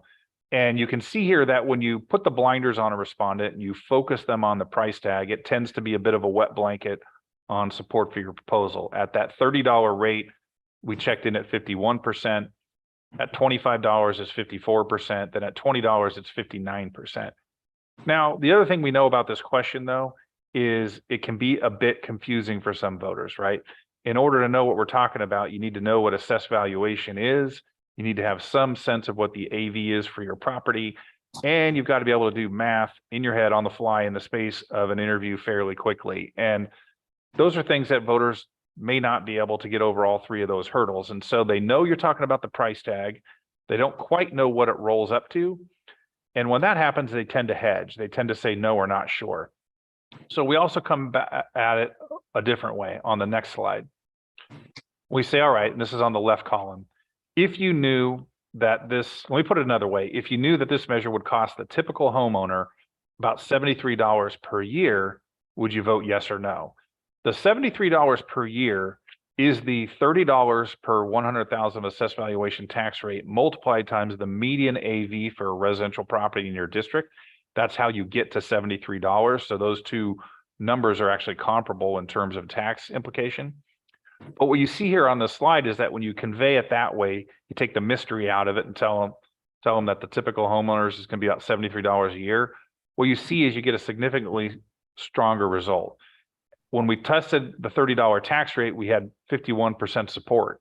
When you do the math and you explain that that's $73 per year for the typical homeowner, support jumps up to 63%. Same exercise on the right, only here we're basing it off that $20 tax rate, which rolls up to $49 per year for the typical homeowner. And when they understand it's $49 per year, support checks in at 67%. So clearly, when voters kind of understand the actual sort of true cost of this measure for the typical homeowners, they're pretty comfortable with it. Next slide, please. So we take a sidestep here and we ask voters to tell us how they'd rate the overall quality of education provided in the school district. Would they say it's excellent, good, fair, poor, very poor?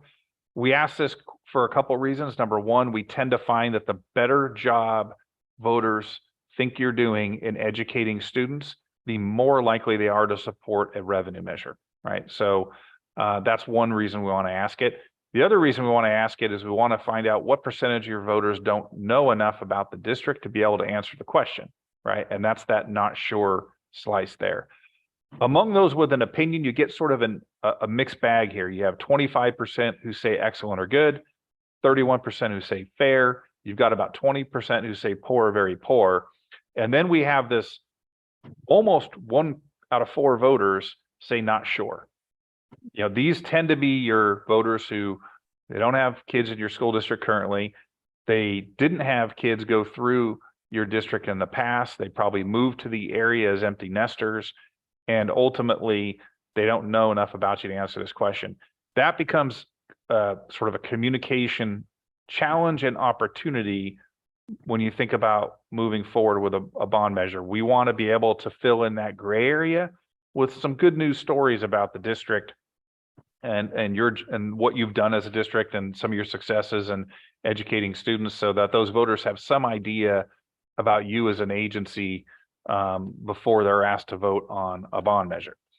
Next slide, please. So from there, we get back to business with the bond, and we get to what we call our projects and programs section. And the idea here is really twofold. One is we are going to educate voters now about what this measure will accomplish. Up till this point, they've only had that 75-word ballot statement. They can only say so much in 75 words about what the measure will accomplish. Here, we get to unpack it into all of these different discrete projects. And in that way, they're learning more about your proposal. The other thing it allows us to do is to understand of all the things that you're thinking about spending the money on, how do voters feel about those items, and ultimately which of these items sort of rise to the top of the list in terms of voters' priorities.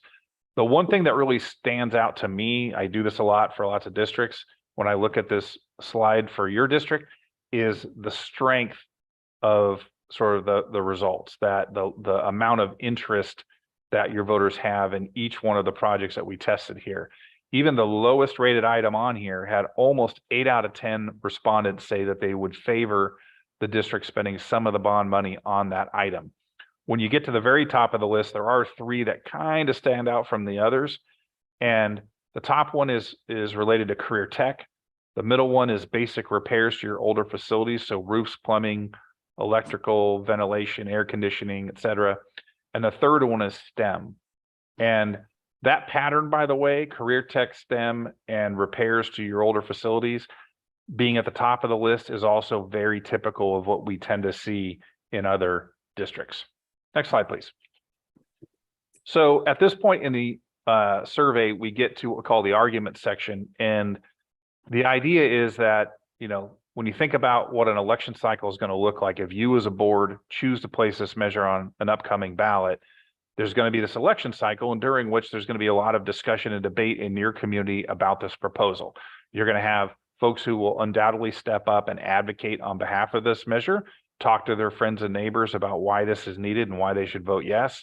You might also get some opponents who step up and say nasty things about the bond and say, this is a bad idea, we shouldn't be doing this.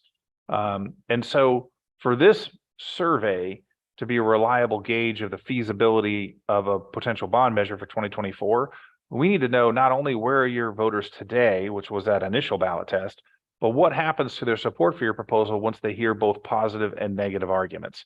So we do that by testing both positive and negative arguments in the space of the survey. Shown here are the positive arguments, and the nature of the question is, supporters of the measure say blank, you insert a positive argument. Do you think this is a very convincing, somewhat convincing, or not at all convincing reason to support the proposal? And as you can see here, there are a lot of positive arguments that resonate. The very top one there is interesting because you're combining science with a very specific number from your district, and that is the science labs at our high school haven't been updated in 25 years. We need to modernize classroom science labs to meet today's academic standards. Being able to be specific about like how old that your labs are really helps in this case. I've been seeing this more and more this cycle, that if you can add some specifics to what would otherwise be sort of a generic statement, they tend to get more traction. And in particular, when you think about science labs, you're thinking about science labs are supposed to be cutting edge, state of the art. And a lot has happened in 25 years, right? So to be able to combine those two in an argument is how you get your strongest argument. But you also see career tech up there at the top, et cetera. And so there's a lot of good sort of positive messages here that ultimately you have to play with. And now at this point in the survey, respondents have heard more about this proposal than they did at the outset from that initial ballot test. They've been able to learn about the possible tax rates that would be associated with the bond. That tended to cool support down, as we saw. But we've had a chance since then to talk in more detail about the projects that would be funded, as well as convey positive arguments. And so we circle back on the next slide And we say, now that you've heard a bit more, where do you stand? And you can see here now at the interim ballot test, we've ticked up a little bit. We're now at 66% support for the bond. Overall, that's about 11 points above the 55% threshold that you need to be successful. And then we get to the negatives on the next slide. And the idea behind the negatives is now we're going to pressure test respondent support for your proposal by peppering them with a series of negative arguments. These are arguments that are designed to convince a voter to vote no on your proposal, the types of arguments you may encounter during an election cycle should you get opposition. And you can see here that some of the negative arguments here get some traction. The number one at the top is just, the number one that we see in a lot of districts, which is now is just not a good time, right? Residents and businesses are just coming out of the pandemic. We've got runaway inflation. We've got high gas prices. People are struggling. Now is just not a good time to pass a bond. And you'll hear that sometimes in the space of a campaign. But you can see here are the negative arguments we tested. The real question, though, is what happens afterwards. And that's on the next slide. And after the negatives, it cools us down a little bit, but not much. We land at 61% at the final ballot test.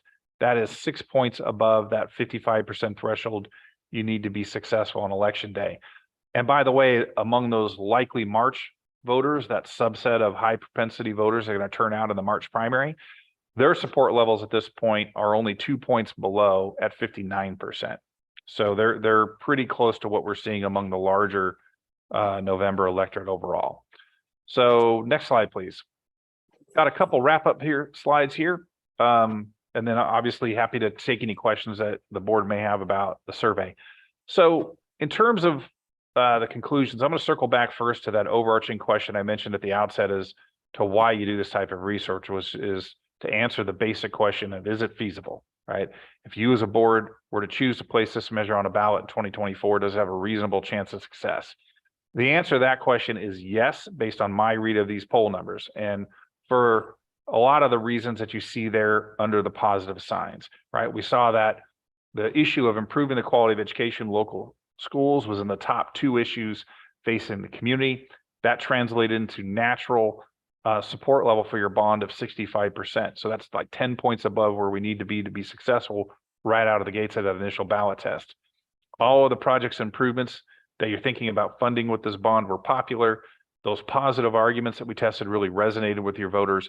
And importantly, at each point in the interview, when we circled back and presented them the 75-word ballot statement and said, now that you've heard a bit more, where do you stand?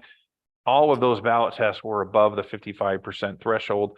And that was also including the final ballot test, which comes right after the opposition arguments. So taken together collectively, this says, yes, that you've got a good shot at a successful bond measure in 2024, should you choose to move forward.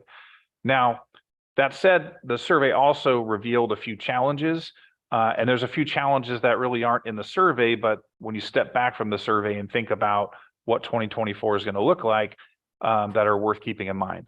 One of the challenges we saw there was tax rate sensitivity, right? That to the extent that the conversation starts to focus on the tax rate and voters don't necessarily understand what it rolls up to, that modest amount that we tested a little later, that, we get some cooling effect there. So we want to keep that in mind. Obviously, there's some unknowns about what the future holds between now and November. We seem to be in a good place with the inflation. The economy seems to be, everyone's talked about a recession for the last year and a half. It hasn't quite shown up. And so, you're seeing the stock market starting to recover. So we're starting to see some things on the economy that I think are heading in the positive direction. Obviously, we're in a pretty good place with the pandemic now as well, but we don't know what all these 3 things are going to be doing over the next year. And so anytime you're thinking about placing a bond measure on a ballot and you're about a year plus out from where it's going to be on the ballot, we kind of want to keep in mind that, we'll keep an eye on these things, right? And make sure that as you're getting closer to that ultimate decision point, that, these unknowns are playing in our favor as opposed to playing against us. And then finally, the one thing we do know about 2024 is it's going to be a very hyper partisan campaign, right? An election cycle with the president on the ballot, and the way partisanship has been going the last few years, we can expect that.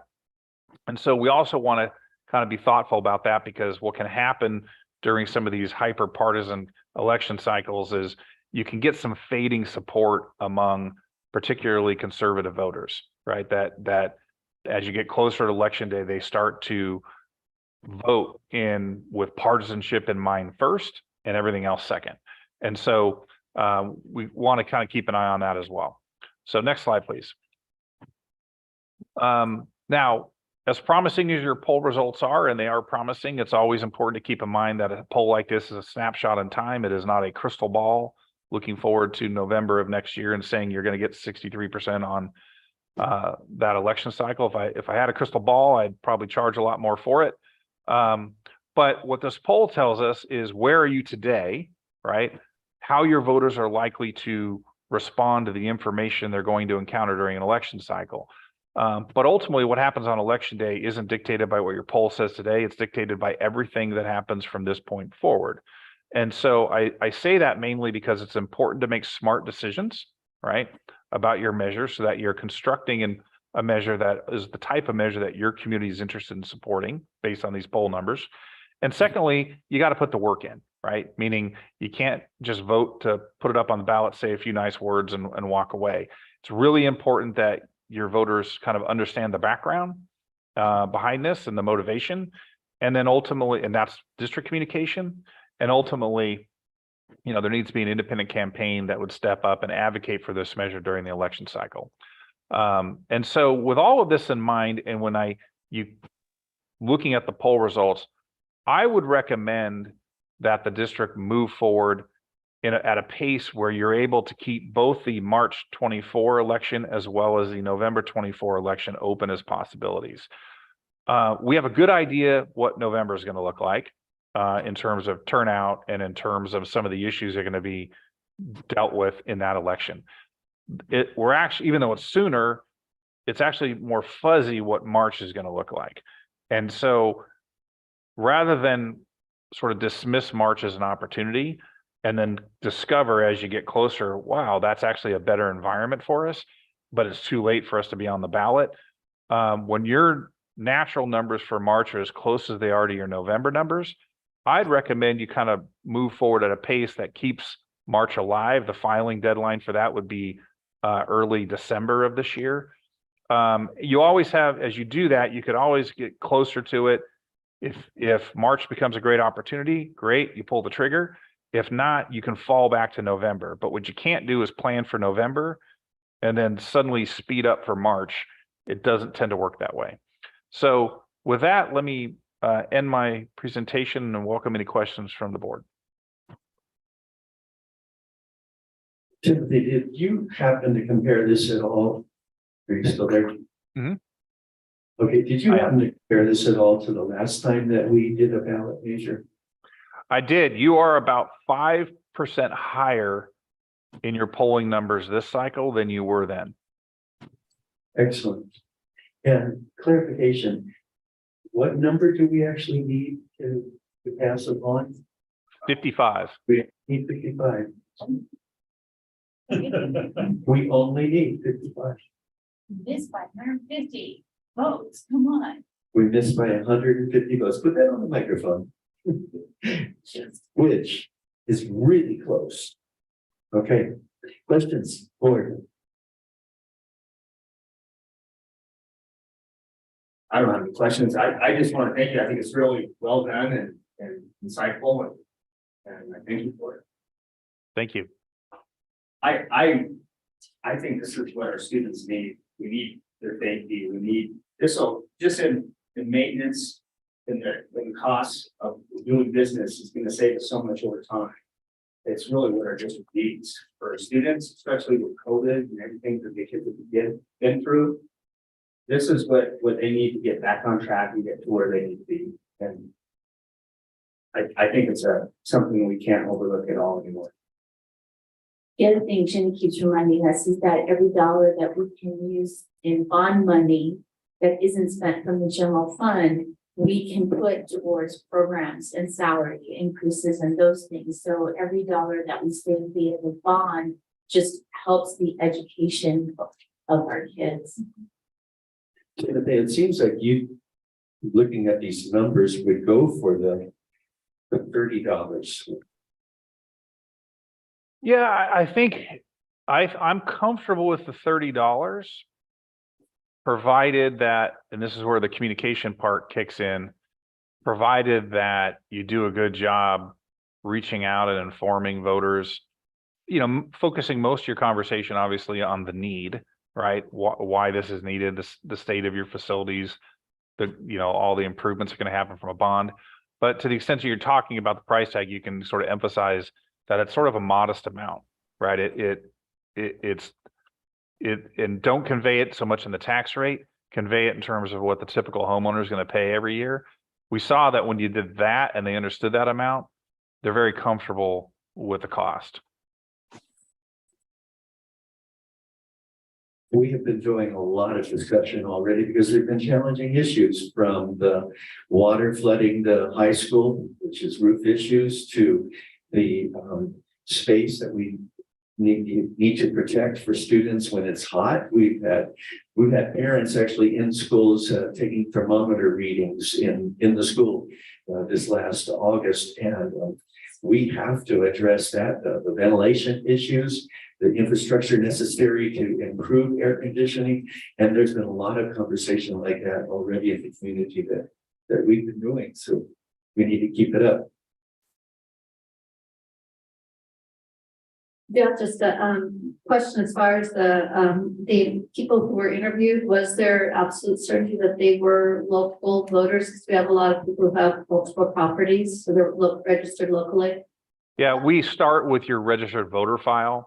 That's where we're pulling our records from. So if somebody, say, lives down in Orange County, but has a second home up where you're at, but is registered to vote where you're at, that's where their ballot's going to go, right? And that's where they're going to vote. So now if they happen to own a home up there, but they're registered to vote at their primary residence, then no, they're not part of our sample.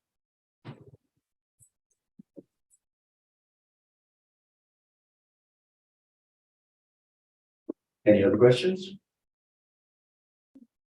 So I'm an optimist, but I looked at the negative in the opinion survey first. Welcome. Love you. 22 of the opinion survey, which actually had some pretty strong, convincing and somewhat convincing as the items that you brought up there, Timothy. How strong are those negatives? Well, there's a reason why we test them in the poll, right? We want to come into this sort of eyes wide open as to how voters might respond should you get an opposition campaign. And so we didn't pull any punches in those negatives. If you read the negatives, they're hard-hitting negative arguments. And you do see some traction from some of them, but at the end of the day, after the negatives, you didn't drop that much. You landed at 61%. So that's good, right? That suggests that your yes voters are more resilient than sometimes we see. I mentioned I've got some districts where, actually, I think I didn't mention this, but I've had districts that have dropped as much as 14 points in response to the negatives. And what that tells you is they're on the fence, right? They're kind of really lukewarm support for your bond, and they're kind of with you, but the moment you get a headwind of any sort, they fall over, right? And so it was nice to see that even though we tested some hard-hitting negatives, ultimately your support level stayed about 6 points above that 55% threshold. So that's good. The other thing is that in the last run for Measure A, we hadn't finished Measure W, but also there was still some pushback on Measure B. Was that a long time ago about mismanagement? And I'm not hearing that when I'm out in the community, I don't hear that brought up anymore. I think that the way that the Measure W money was spent and the visibility of some of the projects. I mean, we came in under budget on high school phase 2, and the beautiful murals are as a resort, as a result. I know that's like not air conditioning, but the murals, air conditioning aren't the same thing. But it's just the fact that I'm not hearing that negative this in the last couple of years. Do you know what I'm talking about, Jen, right? Okay. Interesting you mentioned that, Cindy, because I was surprised that in the negative arguments, Right. that came out at 59, almost That's- 60%. That's what I'm saying, is that, Surprised, but- yeah, because I'm not hearing mismanagement like I have in the past. Mhm.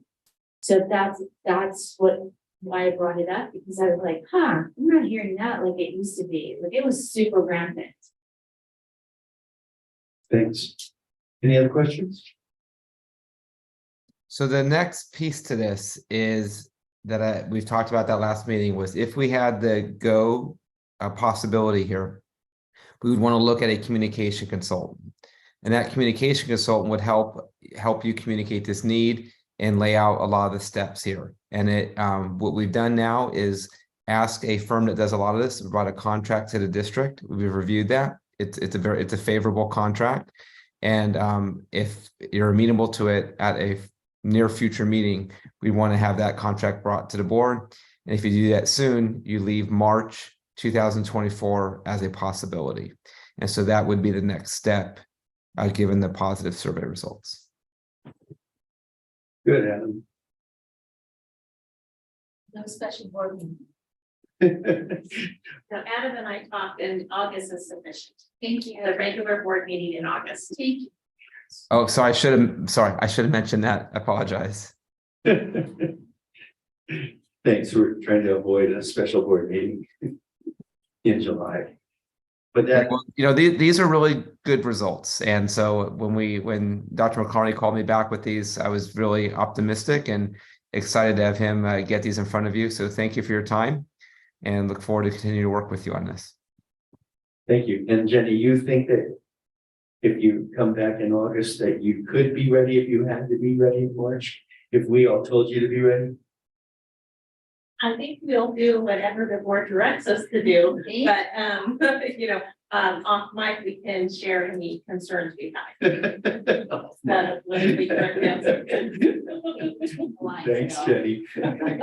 Gentlemen, thank you very much. We really appreciate the presentation. And it sounds like both of you think this is very positive results. Thank you. Thank you, Jeff.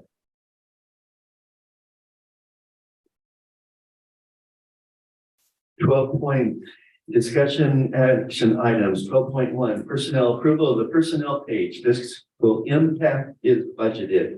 Have a motion. So moved. Cindy. Second. Scott. Motion by Cindy. Seconded by Scott. Any discussion? Budget source, general fund / personnel / various accounts.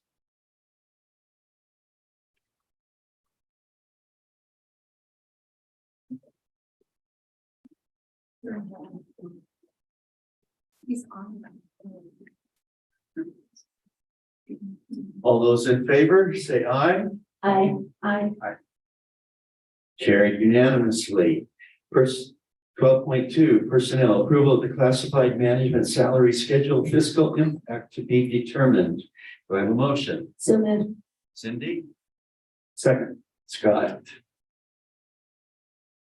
Just noting that the budget source for that is personnel / general fund.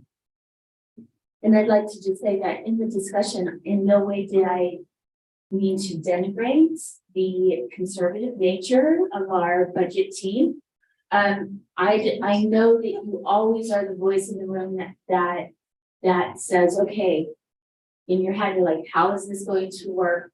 Let's have this conversation of if we're going to do this over on this side, then we need to balance it on this side. So I just want to say that I didn't need to infer. Okay, all right. Not at all.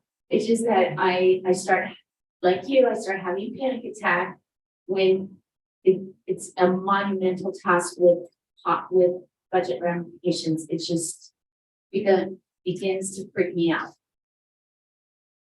And Mr. Hanson, you have gone over this with in negotiations with RTA and CSEA, right? That's correct. Thank you. Yeah, we found out about the financial impact on this is approximately 30,000 from the financial impact. Thank you. That's what I was thinking, and I thought you were about to say 100,000 out there, and I don't think that's what we were talking I about. was thinking off the top, that was original, yeah. That was one of the other versions. that we were looking at. The executive director, so Yes, I don't want to get false information, especially when some say $100,000 difference. yes. And this is actually removing the executive director Yes. position. $30,000 makes me a little bit less panicky, Mr. Hanson, than that 100,000 that you, yes, thank you. I apologize. I might- It You, might you not- held back, so you don't need to apologize. This also removes the manager level title that we don't have in this district anyway, but we had it on the books at least. That is correct. It removes the manager, and of course, those are always options to bring back at a later date if needed. But as of right now, those are the three categories that we're going for. Thank you. Any further discussion or questions? Call the question then. All those in favor say aye. Aye. Carried unanimous. Any opposed? I thought I heard everyone aye. Carried unanimously. 12.3 personnel approval of Appendix A of the RIM Teacher Association District Contract Stipends and Extra Duty Opportunities. Fiscal impact is budgeted. Do I have a motion? So moved. Cindy, second. Scott, Budget source for that is personnel/general fund. any discussion? Just out of curiosity, for the positions or responsibilities that include a stipend, are teachers interviewing for those, applying, or not, say employees, staff? Is there a process for determining who does receive those stipends? Yeah, so there is a process on that, who receives those stipends. The process is set in place already. All those, any further discussion? Oh, no, just the contract things have been this year, so it'll be all right, open for discussion going into next year. Any further discussion? All those in favor, say aye. Aye. Carried unanimously. 12.4 personnel approval of the memorandum of understanding between California School Employees Association and Rim of the World Unified School District to increase 3 instructional assistant classroom positions from 3.75 hours per day to 5 hours per day. Fiscal impact approximately $27,000. Have a motion? So moved. Cindy, second. Scott, Budget source is personnel/general fund. any discussion? All those in favor say aye. Aye. Any opposed? Carried unanimously. 12.5 personnel approval of the memorandum of understanding between California Schools Employees Association and Rim of the World Unified School District regarding a new and clarified job description for instructional assistant special education 1. Fiscal impact none. So Do I have a moved. motion? Cindy, second. Scott? Any discussion? All those in favor say aye. Aye. Carried unanimously. 12.6 personnel memorandum of understanding between California School Employees Association and Rim of the World Unified School District regarding a new and clarified job description for instructional assistant special education 2. Fiscal impact none. So moved. Cindy? Second. Scott? Any discussion? I just wanted to say that I appreciate all the effort that goes into updating all of these and the collaboration between district and my unions. Thank you. Thank you, Jordan. All those in favor, say aye. Aye. Carried unanimously. 12.7 Personnel approval of the memorandum of understanding between California School Employees Association and Rim of the World Unified School District outlining the process and terms of conducting a classification study for classified positions within the California School Employee Association bargaining unit. Fiscal impact none. Motion, So moved. Cindy, Scott?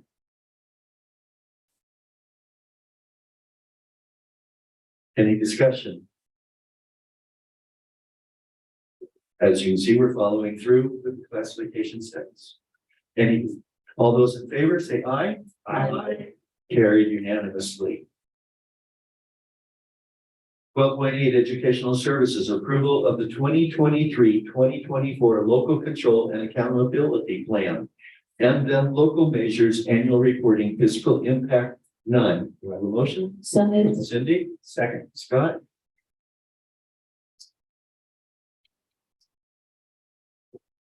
This is what's also referred to as the LCAP when people hear that.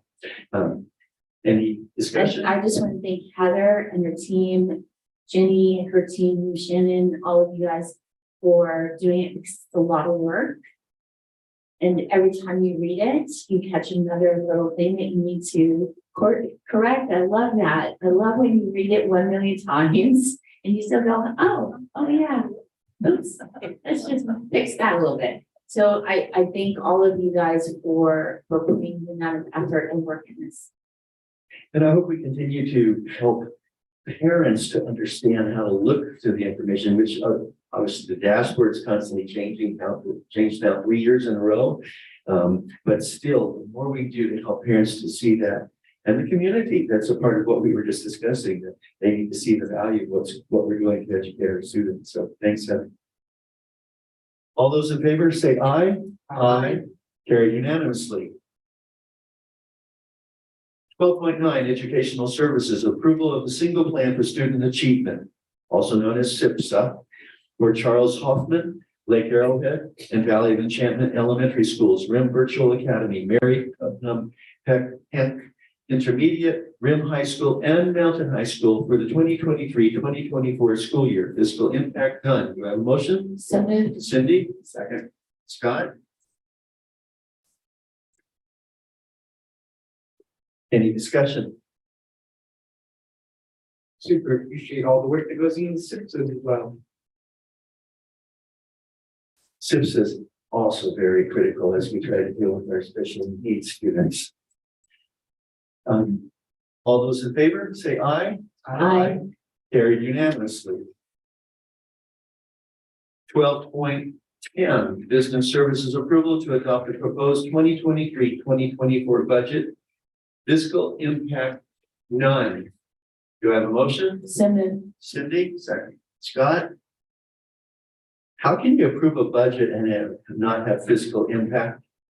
The act of approving it doesn't have a fiscal impact. Thank you. And it's right there. Does that mean you're not gonna approve it? So any discussion of the budget? Propose? Just things for Jenny and her whole department as well. It's a lot of work continuously. Well, they like spending money. Well, I don't know about that. Jenny has heart failure. Any further discussion? All those in favor say aye. Aye. Carried unanimously. 12.11 Business Services Approval of Resolution number 22-23-18 designating certain general funds as committed fund balances, fiscal impact to be determined. Do I have a motion? So moved. Cindy. Second. Scott. Any discussion? I just want to remind you that this was the same dollar amounts that we discussed when we discussed the reserve balances on June 8th. This is the resolution cementing that, and the numbers have not changed. That's the budget hearing. And the state does limit how much you can have in reserve funds, which is one of the reasons for this resolution, correct? That is correct. Thanks. So what we're doing is instead of just leaving them as unallocated, we're acknowledging that this year's unallocated reserves are going forward for future deficit spending. And that each year we unrestrict and we commit if needed. And I think I just should say for the public, and maybe since the press is still here, that all of these items have been given to us in reports. We get both written reports before we come to the board meeting. We've had presentations on these in the past as well. So we're not just, seeing something here and saying yay or nay. And congratulations, Amanda, on the fact that you were prophetic. And we have a new director. All those in favor, say aye. Aye. Carried unanimously. And now to the 13 to the consent calendar. Items pulled for separate votes and discussion are to be taken into consideration during agenda item 14.0. Are there any items that board members wish to pull out for separate consideration?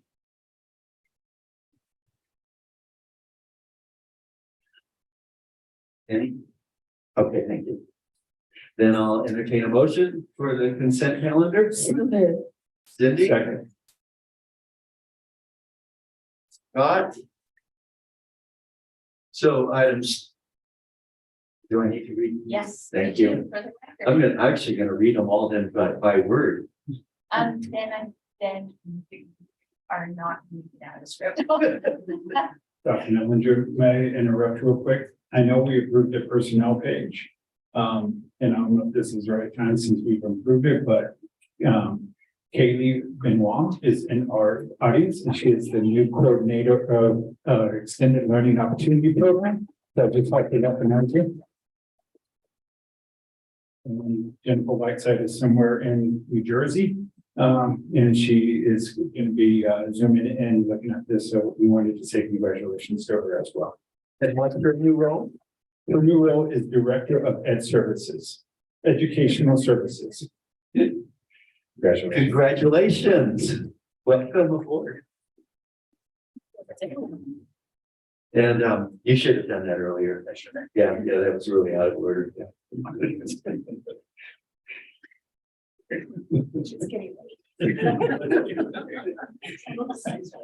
You're not tremendously late, just late. So 13.1, 13.2, 13.3, 13.4, 13.5, 13.6, 13.7, 13.8, 13.9, 13.10, 13.11, 13.12, 13.13, 13.14, 13.15, 13.16, 13.17, and 13.18. All those in favor, say aye. Aye. Aye. Carried unanimously.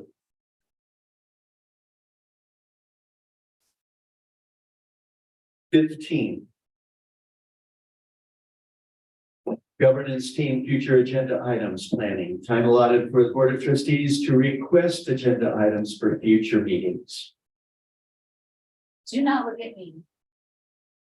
I'm Looking shutting at you. out of this. We're having a conversation on. Let's